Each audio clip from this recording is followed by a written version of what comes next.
Y'all, my clock says 8 o'clock. Welcome back to whatever this is that we are having to do here. I apologize for everybody not being able to sit next to each other, but I hope it's for a good reason. Will one of you back row Baptists ask a prayer? Clay, you mind? I don't even know what these numbers are up here. What's your number?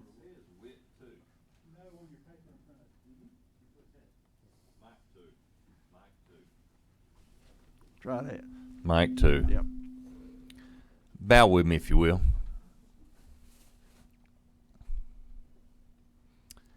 Dear Lord, you're good to us. And I thank you for this day and this unseasonably cool weather that you blessed us with these last few days. Lord, I pray for the farmers as they're finishing putting the crop in the ground, and I pray that you'll be with our farmers and the agriculture community. Lord, I pray that you'll be with our state. Give us great wisdom, give us understanding, give us patience. But Lord, give us love for one another.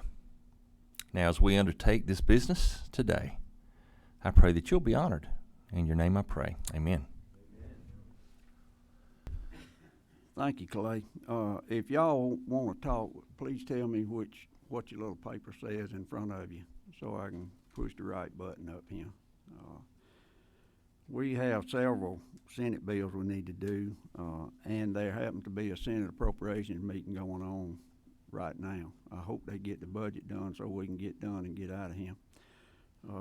So some of the House members are going to handle the Senate bills, and it's only Tyler's bill and Ellis's. So where's James? He's got another meeting. And will you do 407, please, sir? Thank you, Mr. Chairman, committee members, for allowing me to present Senate Bill 407. This is language we've already passed out of the House. This is the Palmetto Berry bill. Tyler worked on a counterpart over in the Senate. The only differences in this piece here and the ones we voted on is the fine structure is a little bit different. The fine structure in this one is aligned more with our criminal code to mirror the misdemeanor and felony fines. And it also made a change in lines 104 and 105. In our version, we had farmer versus landowner. I think landowner is a clear or more clear delineation of what we're trying to do there. But with that, I think everybody knows what the intention of this Palmetto Berry bill is to do, and that is just to kind of protect another natural resource for our landowners down in South Georgia that we're seeing, essentially stolen. With that, I ask for your favorable consideration. Just on another note, we passed this same version out of the Senate Ag yesterday, so we're just doing our due diligence to make sure if anything happens to that one, we'll have this one over in rules on this side if the committee passes it favorably. I'll take questions if you have any. Anybody have any questions for Representative Burchett? I do hope the Senate will pass their version, so James's legacy will be his first bill was a Palmetto Berry bill. So is anybody got any questions? A motion would be good. The second. All in favor say aye. Aye. Opposed, no. Thank you, Mr. We Chairman. got one. Wait a minute. Got one no. Huh? One no. Okay. All right. Thank you, Scott. James, thank you. Thank you, Chairman. Clay, you want to do 358? Yes, sir. I'm number Mike 2. I need to come up there, or you can do it No, you can do it there. Mike 2, Senate Bill 358, LC 450376. It's a pretty simple bill to designate the muscadine grape as the official Georgia grape. Most grapes around the world don't like heat nor humidity, but the muscadine does. It is grown in the southeastern U.S. It's a pretty hardy plant, and Georgia is the largest producer of muscadine grapes in the world. We have the largest orchard, happens to be just east of Ocilla in South Georgia. It's the world's largest muscadine orchard. They produce more muscadine grapes for the consumer market than anyone in the world. And University of Georgia has the largest, oldest and largest muscadine breeding program in the U.S., so I think it's only appropriate. That's the bill, Mr. Chairman. Anybody have any questions for Clay? I'd just like to point out it's in Lax, not It is. It is in Lax, Georgia. East of Ocilla. I did not say Lax or Ray. It's between Lax and Ray. I will tell you this too. If you look at these James magazines that's laying around and flip back about halfway through it, Polk Vineyards is number 2, and James is favorite vineyards, wine producers in the state. So that's the vineyard that Clay represents. What's he got? 800 and something acres worth of vineyard. It's well over 6, but we can call it 8. I think I was in that other day, and I think he told me he had 800 and something, because he's got a bunch of new ones coming on. Who would remember one that you, Dominic?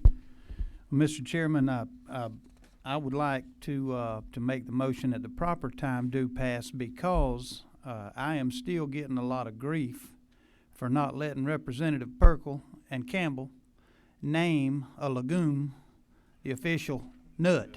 And so I am excited to be able to hopefully make this motion do pass, even though we are at risk of upsetting some of the vineyard and wine folks in North Georgia.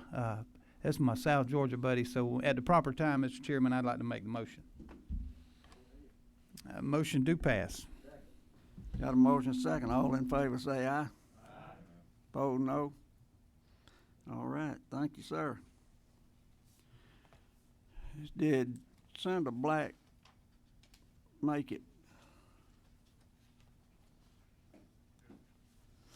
All right. I'm going to try to do House Bill 346 for Ellis. And basically what it is, a veterinarian in the state want it. They want to add a vet tech to be appointed to the veterinarian board.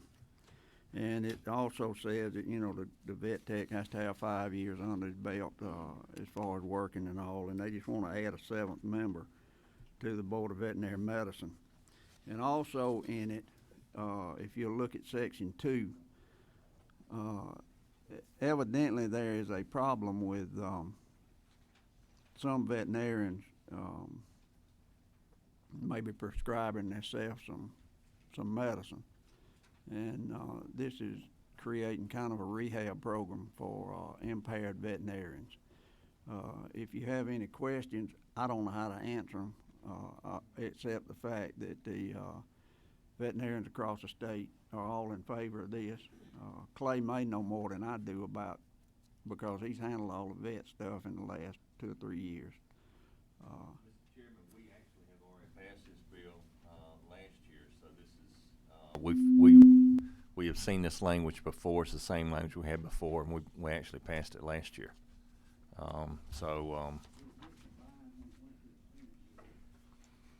Sir.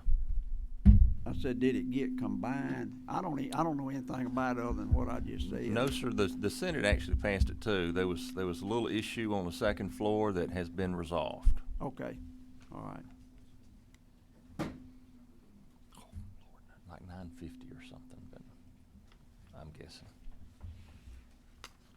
Does anybody have any questions? I hope you'll ask Clay, cause he knows more about it than I do. This is the same rehab program that the physicians have had since '85. The veterinarians were just left out then, and this is just adding them to have the same type program that physicians have. So, Now, is there any more questions? Motion would be good. Is there a second? Got a motion and a second. All in favor say aye. Opposed, no. All right. Thank you, sir. We have an appointment.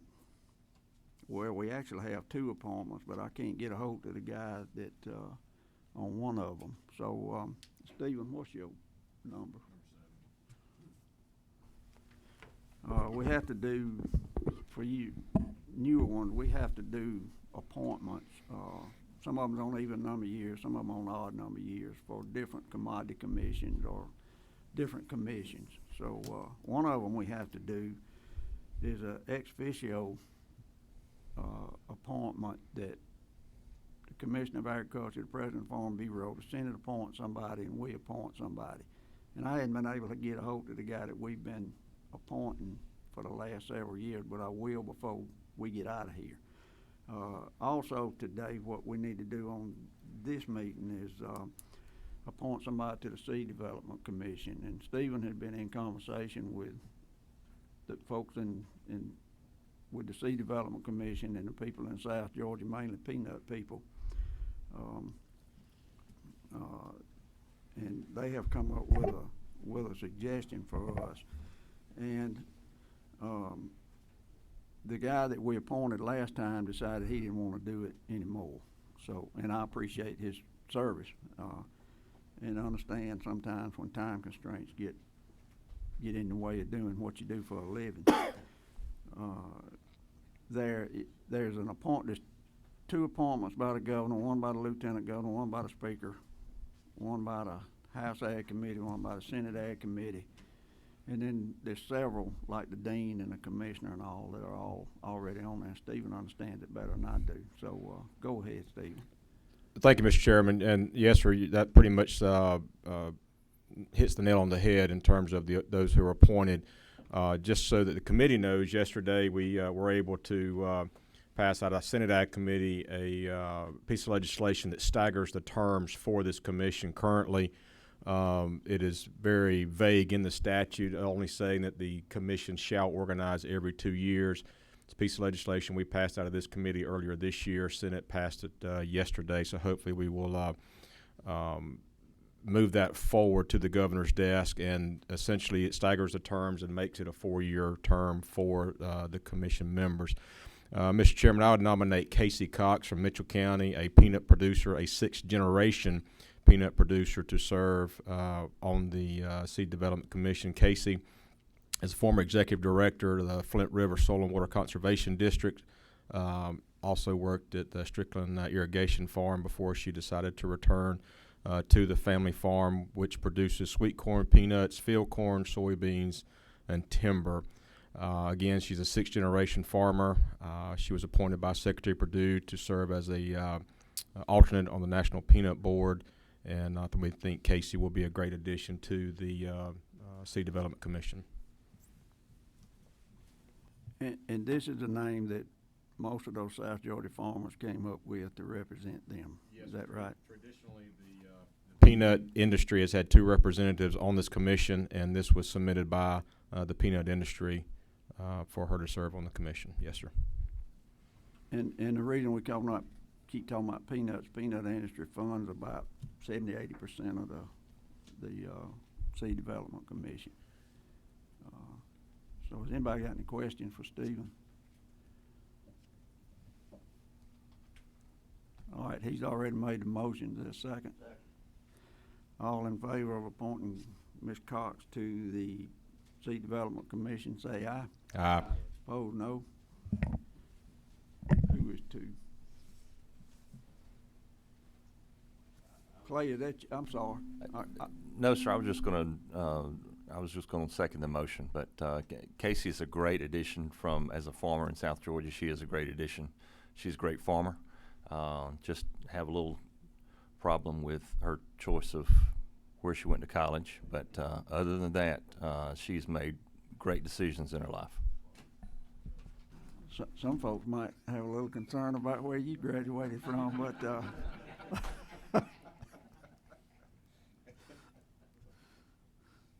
all right. Did we vote? Yes. Okay. All right.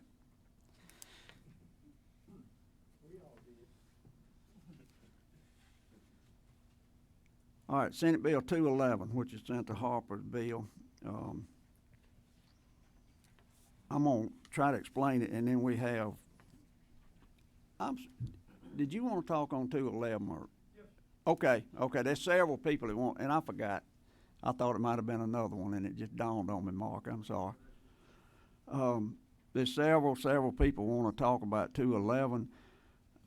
The reason we put it on the agenda today is because I want the committee to hear what some of the discussion has been in the last year and a half over fake meat, really. The Senate passed this bill out last year, and if you look on the back is where the new language is. And it's basically talking about labeling for consumer protection on what is real meat and what is petri dish meat. And when I say petri dish, they've come up with some kind of process now that you can grow a hamburger in a petri dish in a lab. And there's some concern over whether to be able to call it meat or not. So I didn't put a sign-up sheet out, and I'm sorry, but I see several folks standing around that wants to talk about this. So why don't I just start? Mo, you want to go? And also the other concern is a lot of you know that Burger King has what they call the Impossible Burger that's made out of grass or plant-based or whatever, which is the biggest concern for the animal producers in the state. So, Dale, you want to go? Yeah, will you come up here where we can have a mic, please, sir? Absolutely, Mr. Chair. Wait a minute, let me get it on. Sure. Is that it? I believe so. Can you hear me now? Ladies and gentlemen, Mr. Chairman, members of the committee, I'm Dale Sandlin. I'm the Executive Vice President for Georgia Cattlemen's Association. I also... Pull that down. Yeah. You can talk. Please. In a mic without you. I appreciate that. I know how weird it is for me. I can only imagine how weird it is for y'all, not being able to sit around and look each other in the eye like that. But anyway, so one of the biggest needs for this bill is the fact that over the past 30 years, the cattle producers in the United States have contributed to what's called the beef checkoff. For every animal that's harvested and or sold, $1 or a document is collected to ensure that that money goes back to research, education, and promotion of beef, the product. As such, that money has gone a very long way as far as marketing our product, ensuring that our product is top of mind with consumers, that nutritional information is brought to bear for them so that they can make the best decision for their own household. As part of the language of this bill that we're very much in support of, there's for our industry, we need to make sure that the money that has been invested in promoting that product is not wasted. And specifically, as we start to see other products come out in alternative proteins, whether that's lab-grown or plant-based, we are feeling the need to make sure that our industry is protected and is able to do this. And some of the reason why this bill is needed. Consumer perceptions, and in a recent study that was done, for example, on a product like the Beyond Meats burger, on the packaging it states, now even meatier. How can it even be meat, and how can they make that claim if it contains no meat at all? The way that those products are able to get their product to taste even similar to beef is to extract what's called the heme molecule. So they're pulling that from beef itself, and so the problem is consumers believe that that product has a enhanced amount of protein, that is even more meatier. They wonder if it's actually made of meat or what it is actually made from. And the use of meat, especially that even meatier portion, is something that they tend to stick on. They're on the Beyond Burger type products. The consumers are noting a general confusion in the fact that it looks like real meat, but it's not. It's really not. And when you look at the nutritional facts required as part of this for each of those products, ground beef, even 93% ground beef, is lower in calories, fat, saturated fat, sodium, and higher in quality protein than any of the meat substitutes. And when you look at the ingredients, the best thing that beef has going for it, it only requires one ingredient to taste like beef, whereas the others have as high as 27 different ingredients. Consumers aren't looking at the back of the packaging, they're not looking at the nutritional facts. And we need to make sure that we are protecting the cattle industry that's one of the top 5 agricultural commodities in the state. And with your help, we believe that this bill would be able to do that. I'm able to answer any questions that y'all may have and appreciate your consideration. John? Thank you, Chairman. Thank you for what you do. Have other states passed similar legislation? There are other states that have this type of legislation. Missouri, most notably, they have kind of led the charge as the first in the nation. There's a national bill has been introduced, but is not seeing any traction, obviously, with the COVID-19 impact as well as the election year coming up. We don't expect it to see any consideration until after the new year. However, that doesn't preclude it. Missouri, Nebraska, there are other larger states that have taken this measure to protect their agricultural commodities. Thank you. Thank you, Mr. Chairman. Good bill, but I'm kind of want to ask the question. Sometimes we use other terms to include meat, like hamburger or roast or fillet or something. How would that fit in? What would those? How does this bill address those issues? Sure. So the way that this bill is really focusing on those plant-based and lab-grown products, and specifically,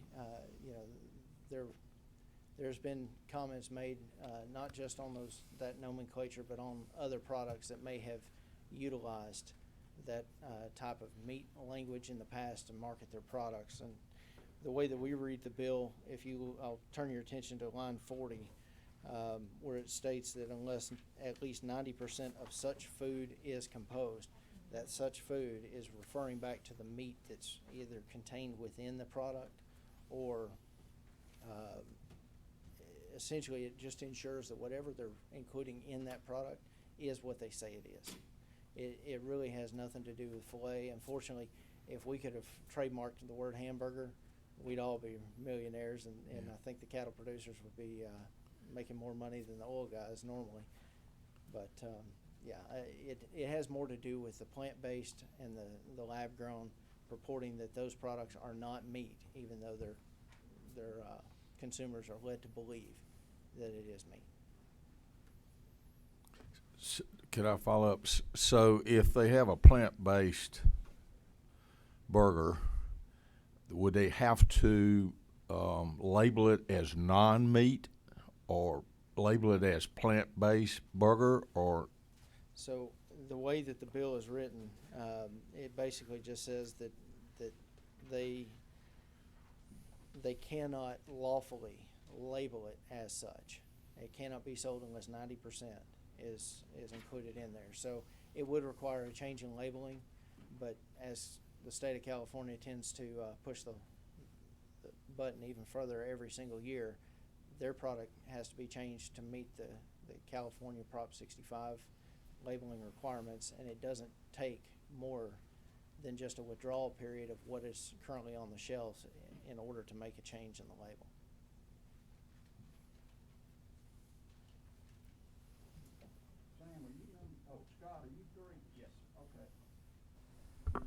Thank- Yeah. I imagine this challenging, Mr. Chairman. Thank you very much. Thank you. I took the opportunity while you were talking there to pull up the Beyond Meat. Would the name Beyond Meat, which is trademarked, be subject to this legislation? Yes. So they would have to change their name from Beyond Meat to something else, even though Beyond Meat is an indicator that it's something different than meat. It would be required to, it would be unlawful for them to sell it without labeling it as something, as to what it actually is. So they have a picture of their labeling on their website, and I pulled that up while we were talking. And their burger product is labeled Beyond Meat, which is their brand name, their trademark name. Yes, sir. The Beyond Burger, which is also a registered trademark, says plant-based patties, 20 grams of plant-based protein per serving, no soy, no gluten, non-GMO, and there's some small text that, because my glasses fog with this mask on, I can't read. Yeah. Is that similar to what you're looking at? It looks maybe, yeah, it's not identical, but similar to that. So that says Beyond Beef. This is Beyond, and it's very large letters. It says, I don't know if you can see that, plant-based patties. So my real question is, are we going after their registered trade name here, or is it just the labeling? They'd still be able to use their trademark Beyond Meat and then offer this Beyond Burger as a plant-based patty? The way that we're reading this, they would be able to still use their trademark name. Obviously, we can't infringe upon a trademark. However, if I'm a consumer, and just imagine you're walking through the store and you're looking at this, are you really focusing on the small lettering down here that's 20 grams with the small letters? Are you focusing on the beef part?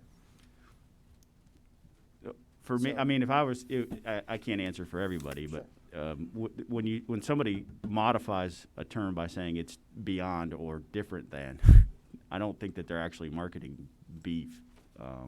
Although I understand the nature of the confusion of using the term. Thank you. Thank you.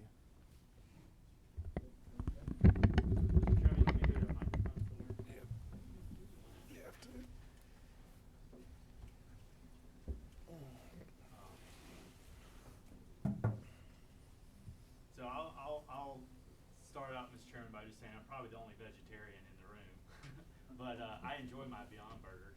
You do realize a steak is grass and corn. No, I agree. I definitely realize that. So I bring that up because I say when I buy Beyond Burgers or Beyond Meat at the grocery store, I know exactly what I'm buying.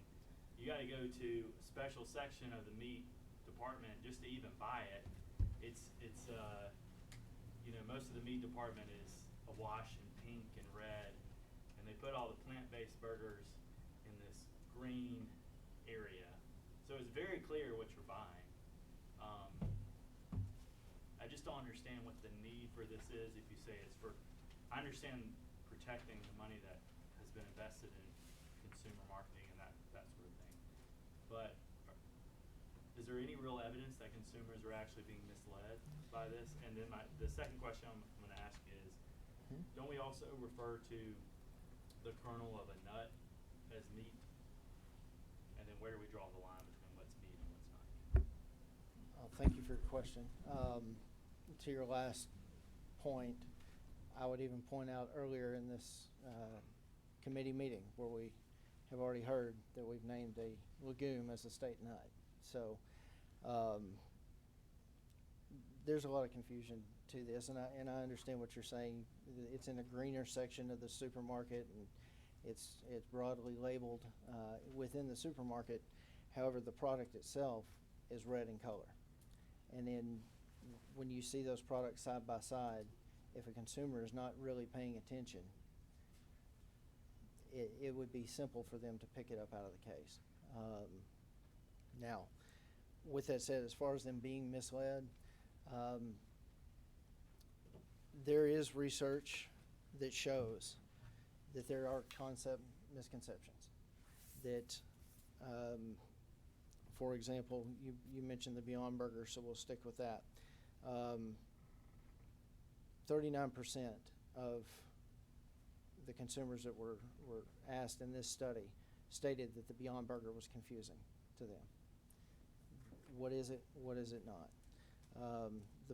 The focus, a lot of the other confusion is more general in as to what is within the product, more so than how the product is made. So that is where our concern comes into play. We're one product. There's only one ingredient in beef versus the 27 different products that have to go into creating a Beyond Burger, or in the case of cellular production, lab-grown meat can stay viable for 3 days without refrigeration. Let that sink in. You're going to allow that product to sit on the shelf for 3 days and you don't have to refrigerate it, you don't have to do anything to it, and it's still deemed viable. That, to me, that would concern me to feed to my family. It concerns our producers, and so that's why we're asking for this bill to be put into place. It's quite literally the ability to be proud of the product that we're raising and that we're growing, and nothing against the plant-based products, because many of our other friends in agriculture are finding secondary markets for their products that they're not able to use, and be able to put that in there. But if you're going to do it that way, we need to make sure that the consumer knows exactly what they're getting at all times. What about the second question? But don't we refer to the kernel of a nut as meat? I've always Isn't that meat? referred the kernel of a nut as being flesh, not meat. But I don't know that I can answer that. Yeah, I just checked the dictionary definition and it's referred to as nut meat.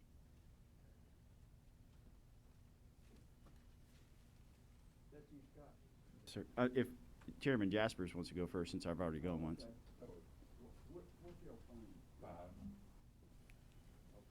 Thank you, Mr. Chairman. And I think, I know we all want to improve and, I guess the bad word maybe be protect our market for beef and other products. But, Mr. Chairman, my question might be for Legislative Council is, how does this fit against federal law that's in labeling? The federal labeling law is very vast, very distinct. I know I think most of us would love to see a federal origin, where the meat comes from. Also, if that could be put in, we can do it statewide. I'll be bringing that next year.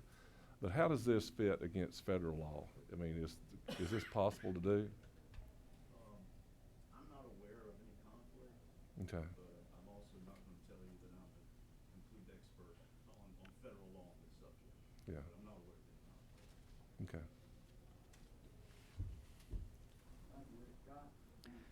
As I was sitting here, one of the things you said earlier was they described the product as meatier.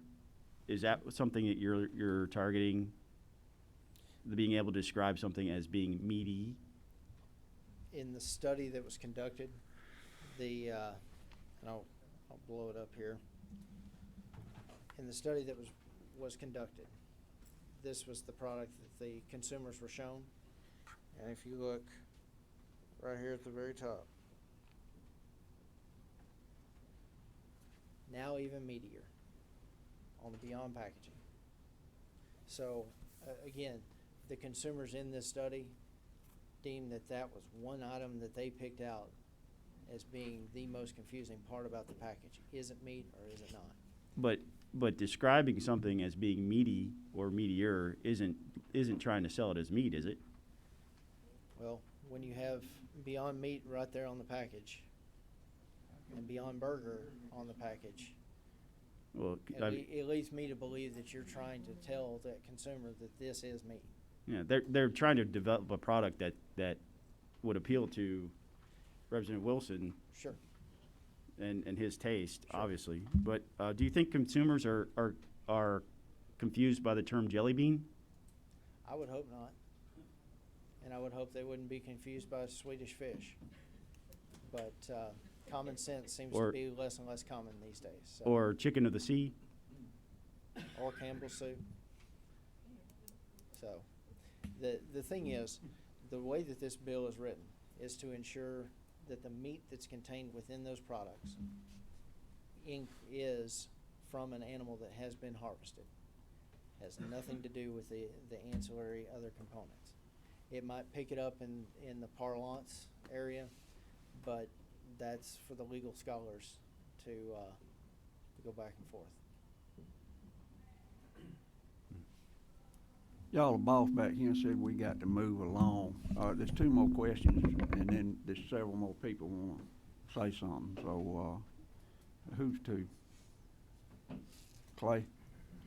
Thank you, Mr. Chairman. As a beef producer, I think everyone knows kind of where I stand on it. I was actually went back home, got some steers up yesterday, took them to the market. This is a truth and labeling bill to me. It's let's not bait and switch. Let's not put beef in the vegetarian aisle and in small letters, beyond beef, or in small letters, not tofu. Beef is beef, and it really is to me, it's just a truth and labeling thing. We have invested millions of dollars in building the beef brand. The pork producers did the other with the pork, and have spent millions and millions and millions of dollars to build the brand of beef. Beef, what's for dinner? And it's the truth and labeling, and Representative Chairman Taylor had asked me about to ask the question, and I'm not sure you would know the answer, Mr. Chairman. You might. Would this particular bill address almond milk? We would love for it to. But it does but not. It doesn't. Okay. Is that not true? If I might, you brought up an excellent example. If you look at what has happened to the dairy industry as alternative products have come on the scene, we have had a significant drop in the amount of dairies that are still operating and still producing. And so we don't want to see the same type thing happen to the cattle industry. Who is one? Dominic? Thank you, Mr. Chairman, and Representative Pirkle mentioned it, but the meat of the matter is truth and labeling. And if you look up the word beyond, looking up the definition of beyond says at or to the further side of. Now, you can't get beyond Atlanta from my house without going into Atlanta and calling it Atlanta, because that's what it is. The marketing tricks that they play on this issue, and you brought up another point that I'll touch on, is they are giving people, a lot of people who are not vegetarians, some impression that this is a better type of meat. It is on the further side of beyond meat, and it's not. So truth and labeling, and this committee is a consumer affairs committee, taking the agriculture, which we certainly don't do that, but separating the agriculture from the consumer affairs. That's what we're charged to do on this committee. And if they're being less than honest and completely transparent in their labeling, what happens when that Beyond Meat has an issue nationwide? Well, you've just taken the true meat industry down with you, because the consumer that enjoys meat doesn't know the difference. So I think what we're doing is it's not picking the winners and losers. It's not trying to punish anybody so much as it is making sure that the consumer is completely aware of who grows the real beef, the real poultry, the fish, who is creating something in a petri dish that God only knows what's going on 3 days on a shelf, and everybody gets sick. And so that's my concern, and I think this does that. This helps us to do that. Thank you, Mr. Chairman.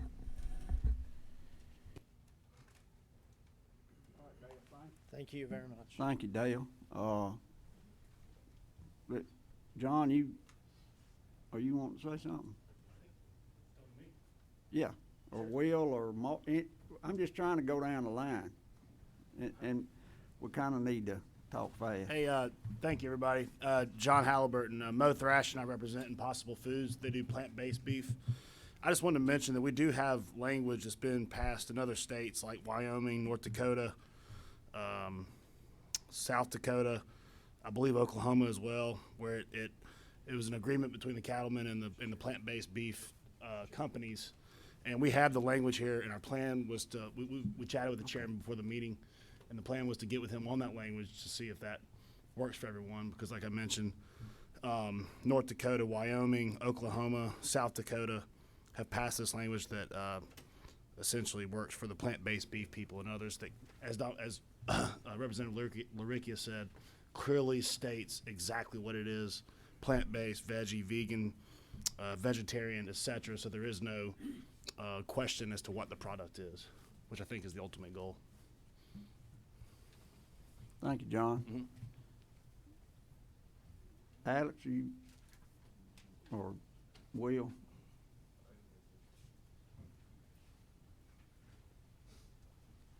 And I'm gonna call on Senator Harper when everybody gets through talking, cause it's his bill, I'm glad. I hope y'all pass the budget out where we can get out of here.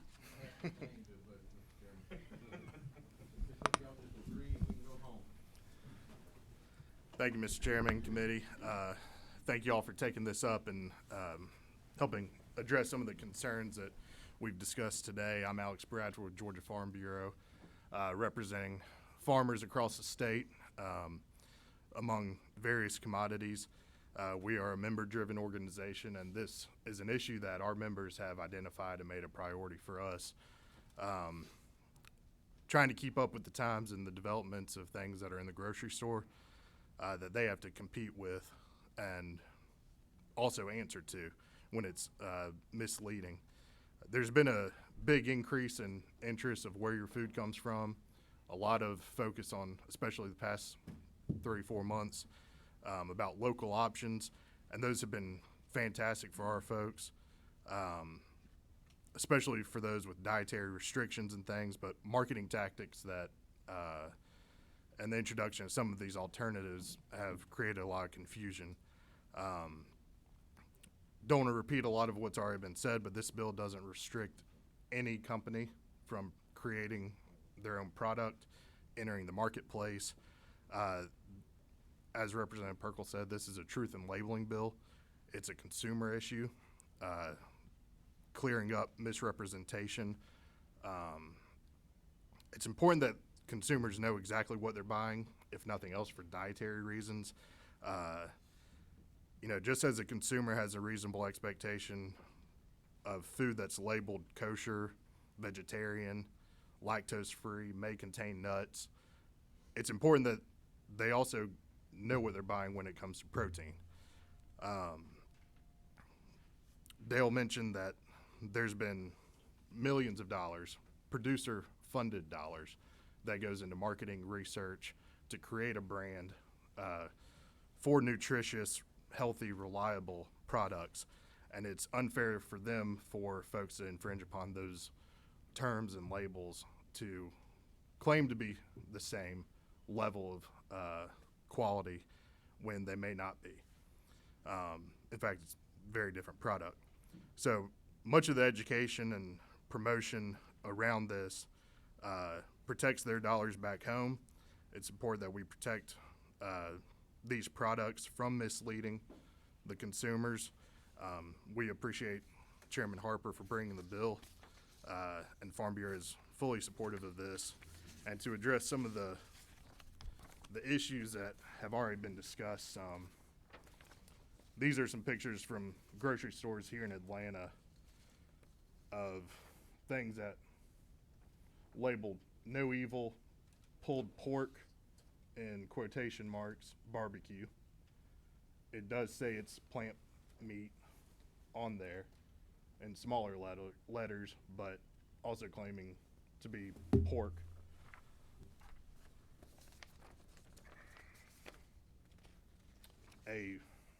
Another product that has the term roast on it, which is a cut of meat. However, this one in very small letters says it's stuffed with butternut squash, apples, and mushrooms. However, there's no meat. This is vegan.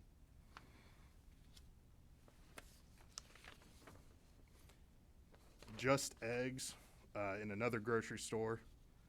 Right next to, you can see cartons of eggs, actual egg product. In between them is a product that's just eggs. However, there's no eggs in it. It's mainly water and mung beans. That could be very misleading. And then another consumer issue is once you get into restaurants, when it's put on a menu, it's hard to distinguish what is and what is not actual meat. So, happy to pass these around. There are plenty of examples if you go to a grocery store up here. Sometimes they are in different sections and labeled. Sometimes they're not. Sometimes they're thrown in between the eggs, things like that. We just want clarity in those products. Thank you, Alex. I don't see any question. Thank you. Scott, wait a minute. Oh, okay, okay. Will, you gonna say something? I'll be quick for the sake of time, but Will Bentley, Georgia Agribusiness Council. It's a bill that we support. Some of the questions came up about, is it a federal issue? The language of definitions came from the federal definition, so it's already there. It's something that as an ag community we've been trying to get FDA to enforce. We've tried to get USDA to take over that enforcement. There's things that have been going on across the country from the national cattlemen's, from pork producers, all different organizations across the country. We've just been unsuccessful to have anybody really enforce it. So that's why you've seen these things come across the country and other states. I do think it's important to focus on some of the cell-based, the cultured meats. You know, I think they're the ones that are really trying to take cell samples and then turn that into meat and say it's beef or it's chicken or whatever it is without any designation of them being different. You hear the term clean meat all the time. Who says that's cleaner? You know, when you're talking about growing that in a petri dish, you have people that are scared to eat GMOs, but all of a sudden they'll eat something that's grown in a lab. And that's a concern for us, is that they're trying to pass this off as real meat because they're taking a cell from it and growing it into a steak or some other part. That's really our concern. You look at the dairy industry, as mentioned, you have what we consider almond juice and peanut juice and all these other things, and we think they're great products. We think they're wonderful products that are there and available. We just don't think they're milk. We think that if we could have done a better job, I don't know if it was 10, 20, 30 years ago, of protecting the dairy industry, we might be in a stronger situation in this state and in the southeast and across the country for dairy anyway, and we definitely don't want to see that happen to our livestock and poultry producers too. But thank you for your time. Wait a minute, Mark, you got a question? I mean, Scott? No, sir, that was split up from last time. I apologize. Oh, okay. Thank you, Will. Mark? I'm not used to you coming to our ag committee and not talking about environmental stuff. Oh, well, everything's connected, Well, Mr. we Chairman. appreciate you. Thank you for Just coming. glad to be here. My name is Mark Woodall. I'm the legislative chair for the Sierra Club here in Georgia. And on behalf of our members, we did want to say we're opposed to this bill. As Chairman Jasperse asked about, we believe this bill has got serious preemption problems. The USDA assertion of authority over cell-based meat labels under the Federal Meat Inspection Act and the Poultry Products Inspection Act preempts any state law, in our belief. Also, we think this bill has got First Amendment problems, freedom of speech, be a problem for Burger King, as you mentioned. The row crop farmers are growing the alternatives, so we think we're picking winners and losers here. But I think everybody on this committee understands the real problem the cattlemen have, and that's the massive concentration in the meat packing industry. It's the worst it's been in 100 years since the 1920 antitrust agreement. Recent article about the Justice Department said, had a quote, "The market has been broken for a long time, and the pandemic has just made it worse. Meat packers are making record profits, and the ranchers are going out of business." So I think that's the real problem, and not alternatives, and y'all might better hold this bill and make sure it's worked out. Got one question. Well, we got two now. Scott? Thank you. You mentioned First Amendment issues, so you piqued my interest there for a second, because I see the opposite side of that. If you're selling a product like Just Eggs, and it's not eggs, is that a violation of the First Amendment in your opinion? To say that you can't sell just eggs as eggs? I believe you better ask a lawyer about that, Representative. As was mentioned earlier, I think this bill has been introduced in about 25 states in all kind of forms. Some of it applied to milk. The Virginia milk bill just got vetoed by the governor of Virginia. The one in Missouri, I think, is the one that had the First Amendment litigation. So, I mean, there's a lot of litigation from, I think it's the plant-based association, food association. But, Mr. Whittle, this is what I'm seeing here. I see there's a lot of gray area. You know, I get concerned when we want to eliminate the use of an adjective like meaty to describe a product that is meaty. I don't know how else you would describe it, but it's not made of meat. And also marketing a product as just eggs when there's not a drop of egg in it. And I don't know that misrepresenting a product as eggs is protected under the First Amendment. Well, I think, as was mentioned earlier, some action from the federal agencies that actually are supposed to regulate labeling would probably be helpful. So I do know that Just Mayo had to change their name, right? That product Just is a registered trademark, and then they put what the product is they're replacing after it. And so like Just Mayo, legally in court, had to change their name because it was not mayonnaise. Is that right? I've heard that, yes, sir. Okay, thank you, sir. One more, Clay. I reckon you too, aren't you?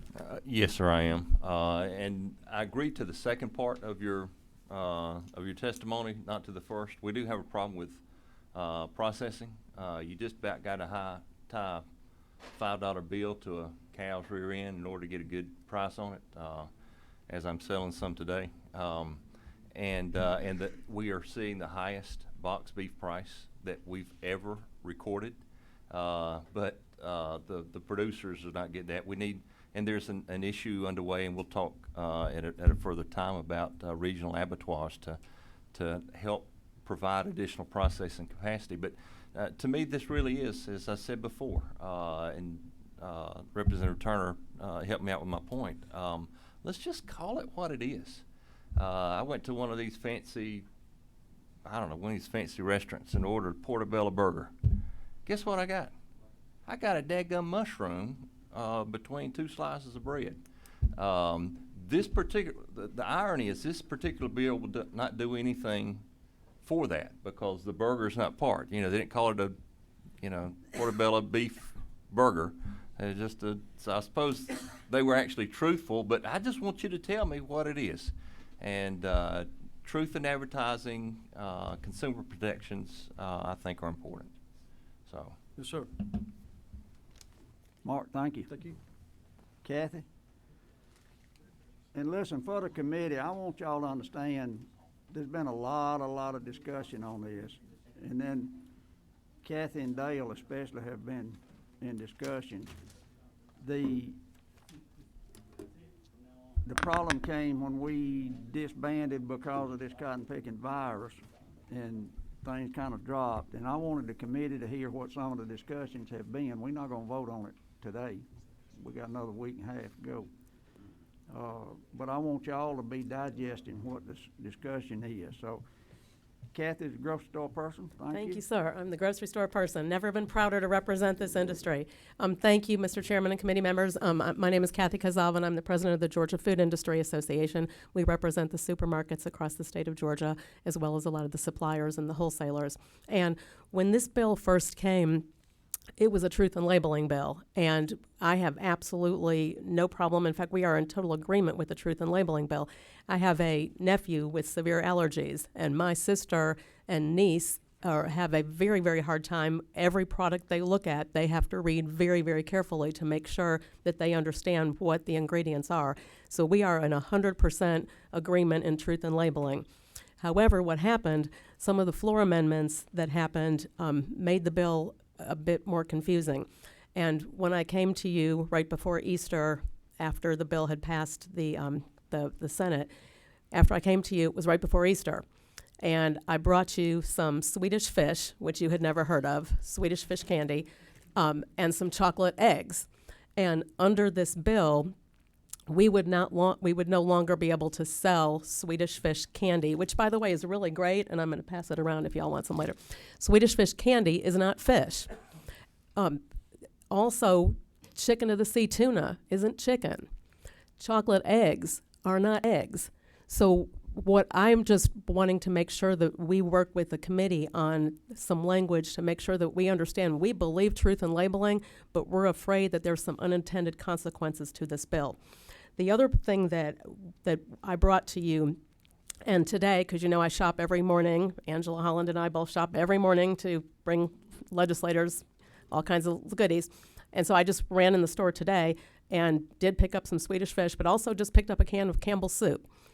And it's chicken with rice.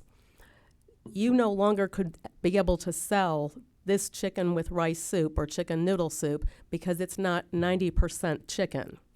And I believe, and I immediately talked to the author, that was not his intent. I believe, and of course Senator will be up here, I believe the intent was 90% of the chicken needed to be chicken, but it actually doesn't say that. So I believe there's a lot of unintended consequences, not only with taking product off the shelf that we currently offer right now, but I don't believe that if you pass this, this is what was meant to be. So think of everything from spaghetti sauce with sausage. That spaghetti sauce isn't 90% of sausage. It might be 5% of sausage. So everything that we've got, I believe we've got to take a look at in the grocery store to understand that the labeling, when it comes to that 90% issue, is problematic for so many of our items that are currently on the shelves. Again, I want to talk about the truth in labeling. I do believe strongly, and my grocers do as well, in the truth in labeling because we don't want our customers sick if they have allergies. We want our customers to understand what they're buying. I do believe, however, that if something's labeled, that the customers should have the choice. And I know plant-based products is a growing category. So for us, I think we don't want to confuse customers, and I do understand some of the examples can be confusing, and I do understand that, and that would be concerning for all of you, absolutely. But I do want to make sure that I think this is a federal bill. And one of the things, and again, nobody ever could have prepared for this pandemic, but you've seen the supply chain when you go to the grocery store, and the fact of the matter is we're still not caught up. We still have not caught up. And when I went to the soup aisle, it said in Publix this morning, limit of 2 cans per customer, because we're still not caught up. So what's happened is a lot of our companies have gone to, we are only going to produce the top sellers right now. I know that's happened with soup companies, it's happened with pasta companies, it's happened with a lot. So I would guarantee you if there was a label that was just labeled for Georgia, we just wouldn't have that product right now. So I just truly think this is a federal issue. I think that we can work together to make sure that it's a federal issue. I know that some of the states that have passed it, it's been challenged. So I do think that there needs to be more work in this bill. I appreciate being able to come together to talk about this issue today, and be happy to answer any questions. And I so much appreciate everything y'all do for the state. And we would not have the majority of our items in our grocery stores without the farmers. And God love the farmers. I don't know if you have anything in the grocery store. Scott?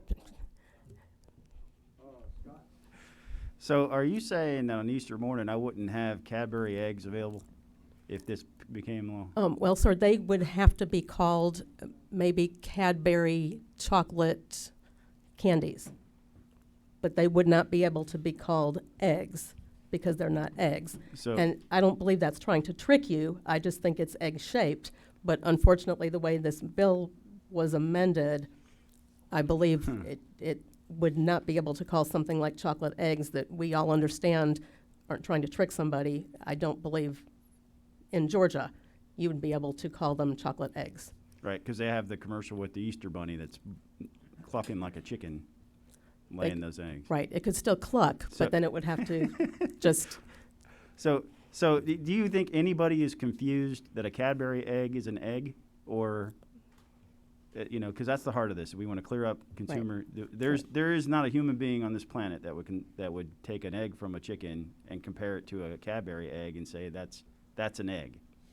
Correct, Even though it's I agree. marketed as an egg. Thank Yes. you. You know what? That sounds delicious. Can I ask you a question? Absolutely. On, I think it's line 40, where you're talking about the 90% Correct. in the chicken soup. That doesn't mean that 90% of the chicken has to be real chicken. I think, and we'll talk to Chairman Harper, I believe that was his intent. I believe when many of our company's attorneys looked at this, that's not the way they believe. They think it could be challenged because 90% of what is in this can is not chicken. And it's calling it chicken with rice. Okay. Anybody? Thank you, Kathy. Thank you very much. Mr. Joe?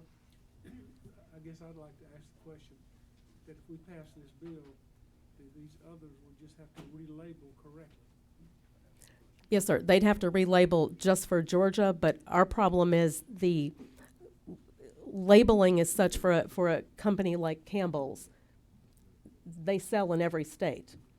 So if the labeling starts becoming something that Georgia requires this label and Alabama requires this label, we would have a problem. And I think you would have much less variety in our stores in the state of Georgia, and it would just be a cost that would be passed on to the consumer. Mr. Joe, I will tell you, I think I'm right, that one of them northeastern states, I don't know if it's Delaware, Vermont, or some of those up there, did something similar to this with GMO products, and everything had to be labeled different, and it caused.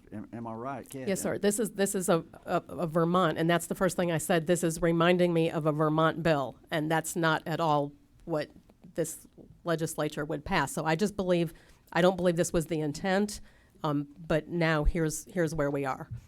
Stephen had a question, please. Well, Kathy, just to follow up on the chairman's comment about line 40, at the end of that line and continuing on line 41, or other byproduct of any part of a carcass of a live animal that has been slaughtered, that doesn't cover what Campbell's needs to cover for chicken noodle soup?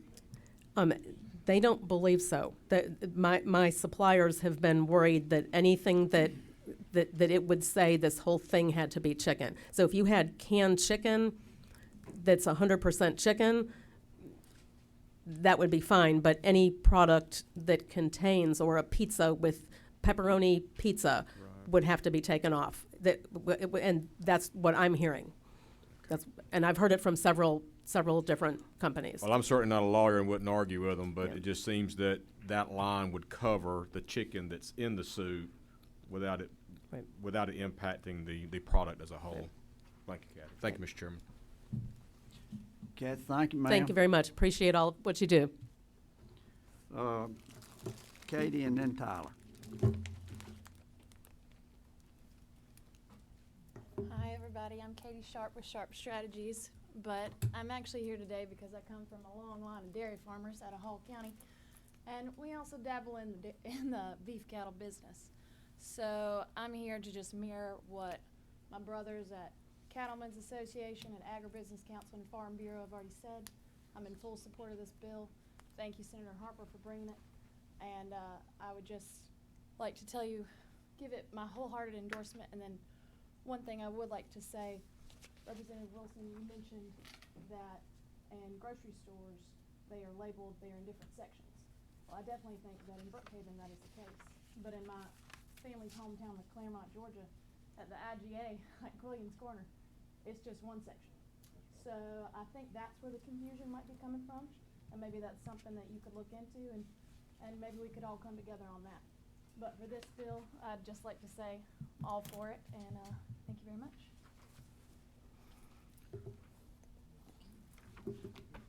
Thank you, Katie. Chairman Harper. Yes, sir. We passed out all your other stuff. Well, I appreciate that. Good work, Mr. Chairman. I'm glad y'all passed good legislation this morning already. Hey, if it's okay, I'm going to take that off so That'd be fine. I can speak a little more freely. You okay with me going ahead, Mr. Chairman? Yes, sir.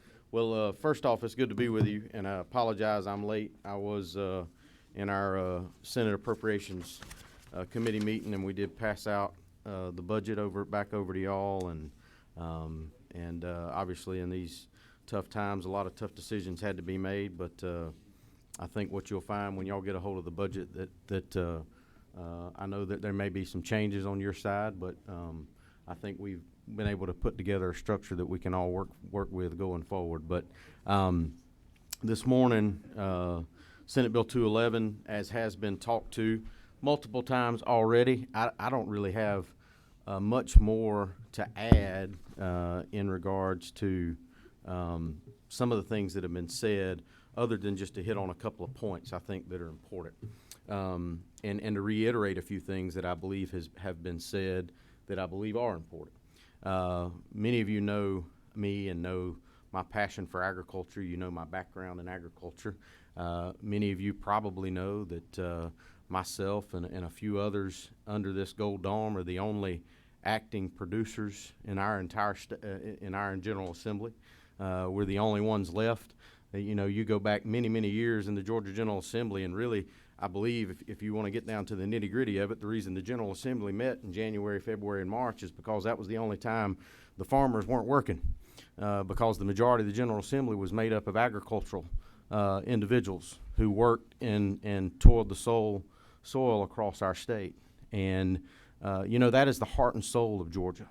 That's who we are. It's the foundation of who we are. You know, if you look on the back of the seal of our state. That's actually the front. Okay, well, the front of the seal of our state, you know, it talks about agriculture and commerce, because that is the heart, that is the lifeblood of our state. It continues to be the lifeblood of our state. It's our state's #1 industry, has been for a number of years.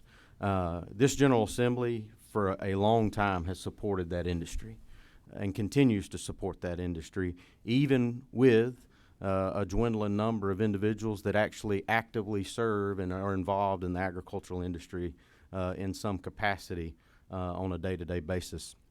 Like many of you, I also have a small cattle operation, and if you look at the cattle operations, most of them are small.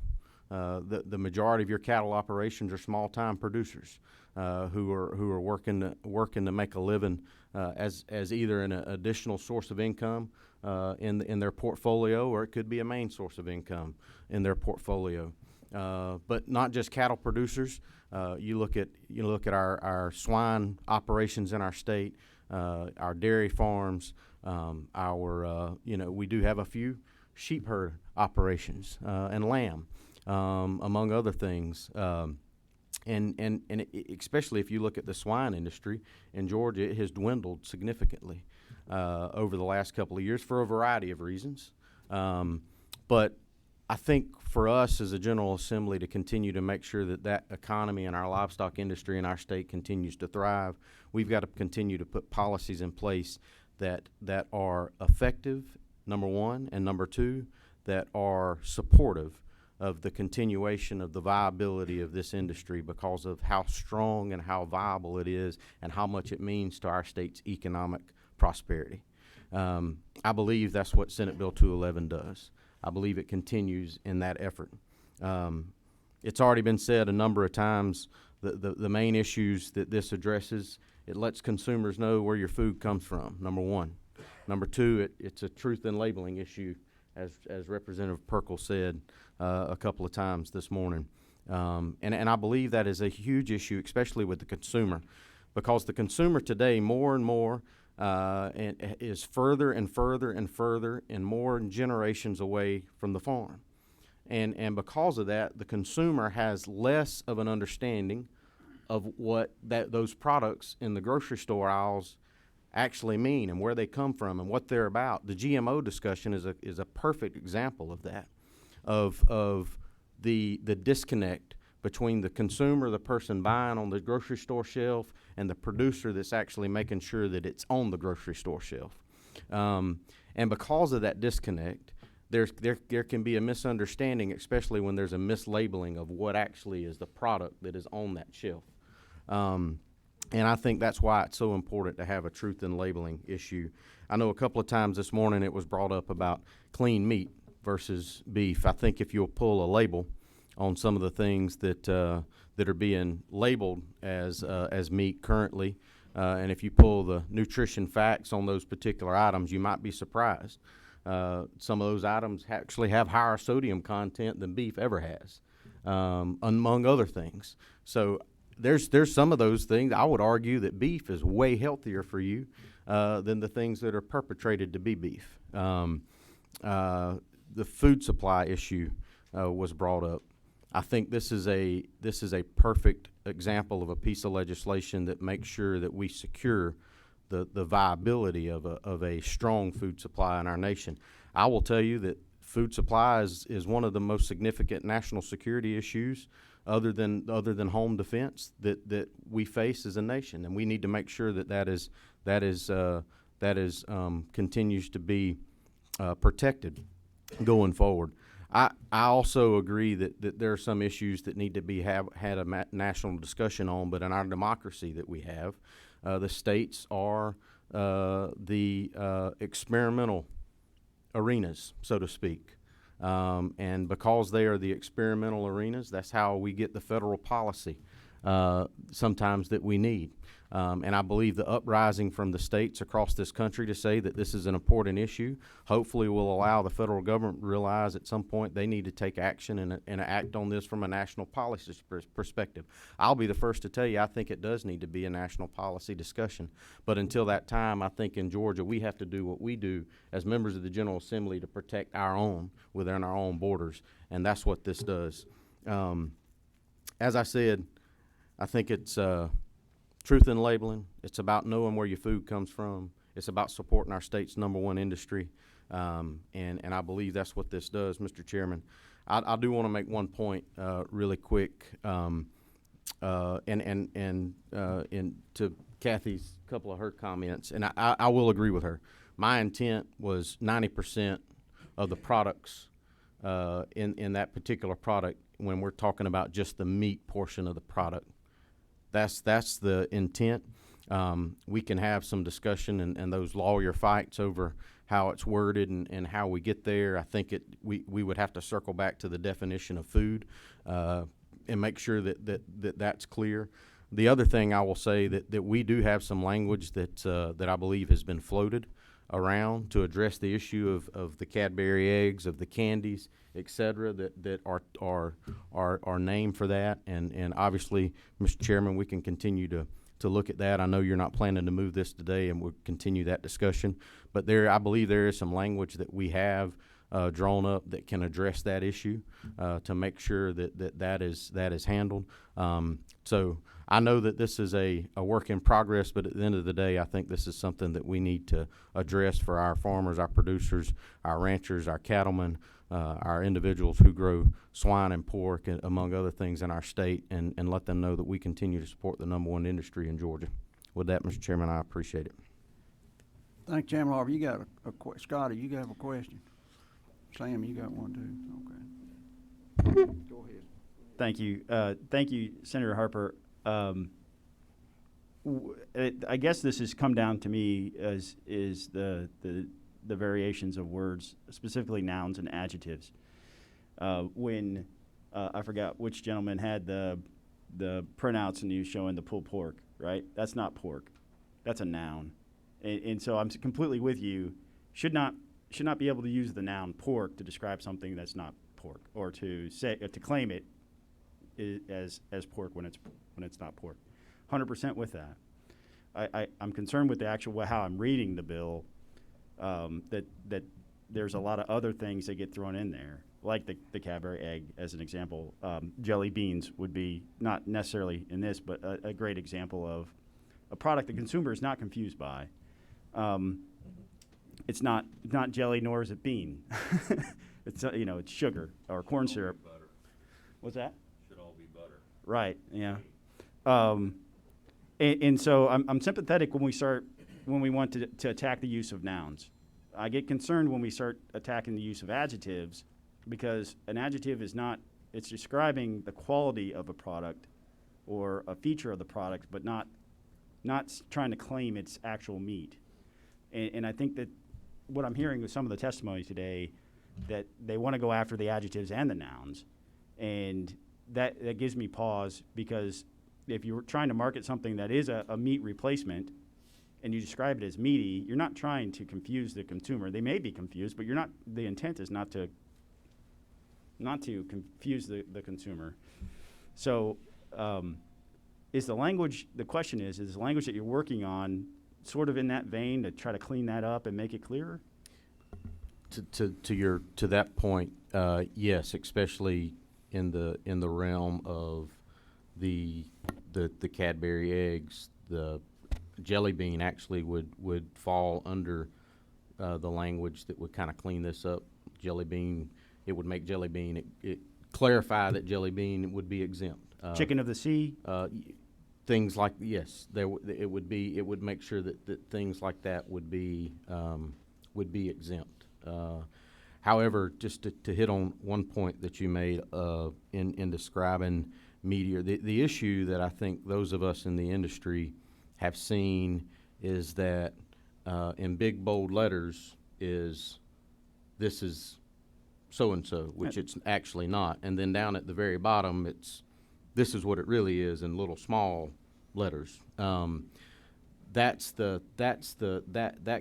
can become that. I think that's where the consumer confusion comes. That's the use of a noun, yeah. Yes, and making sure that we're being explicit in what we're trying to sell as a business.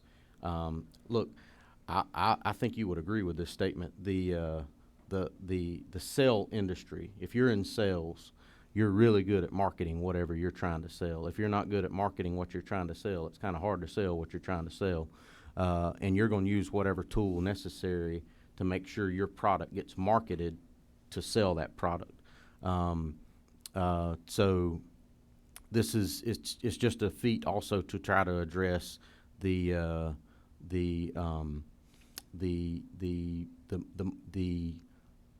it goes back to the truth in labeling conversation and what it actually is, and making sure that what the product is being marketed as is not being marketed as something that it's not. Thank you.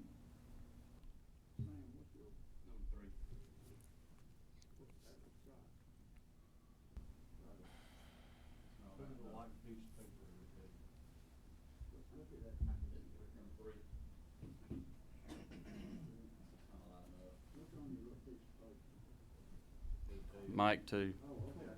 There you go. It says 3 right here. My bad. I got up early this morning to get here because I was on the phone. I was. Had a late night on the farm last night, Mr. Chairman. Markets are good. I guess, Mr. Chairman, y'all been, I guess, kind of touching on this, and I know Kathy brought up some items, and I thought we were talking about meat, but none of those items were found on the meat aisle or the meat shelf. And I assume that's where this conversation about clearing up the language would help this conversation, because those items are not found in the meat aisle or in the meat department. So I guess that's what we're working on. But I guess also as a farmer, as a former pork producer, as a current beef producer, as a vegetable grower, I am, tired of people marketing our products and trying to sell our products, but yet they don't go through what we go through every single day to provide these products. Just market them what they are, call them what they are, and do what you say. And I think at the end of the day, that's what's right. I think that's what we need to do, and I hope we can get there with this bill. So, thank you.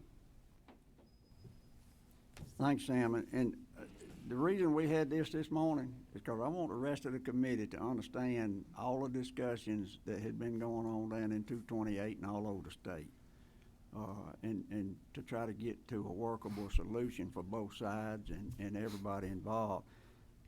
Nobody in any of the discussions want to limit anything that a consumer has to choose from. If Matthew wants to eat a hamburger that's made out of grass. That's great. I'm proud for you. But they want, you know, they just want you to know what you're getting, and that's where the discussion has been. And I wanted the committee to hear that everybody's working, and it kind of came to a grinding halt when we came to a grinding halt. And the reason I want to talk about this is I don't know what's going to happen in November with the elections, and I don't know how this all might be received in the General Assembly next year with whoever. I know I'm not going to be here, and I ought to just kick the can down the road and get it off my back, but I don't want to do that. I want to get this thing worked out in the next 2 or 3 days and see what we can come up with, and give Chairman Harper one more bill that he can deal with. Yes, sir. So thank y'all for sitting through this. I'm glad that we had this discussion, and so the whole committee could hear where some of the concerns on both sides are coming from. And Sam, I'm glad you didn't get a ticket this morning, because I heard you sucked the mirrors off of Will Bentley's car when you went by. Anyway, thank you. So we have gone 45 minutes over our time in this room, but thank you. Tyler, you good? I'm good, Mr. Chairman. Okay. Thank you very much. Appreciate you.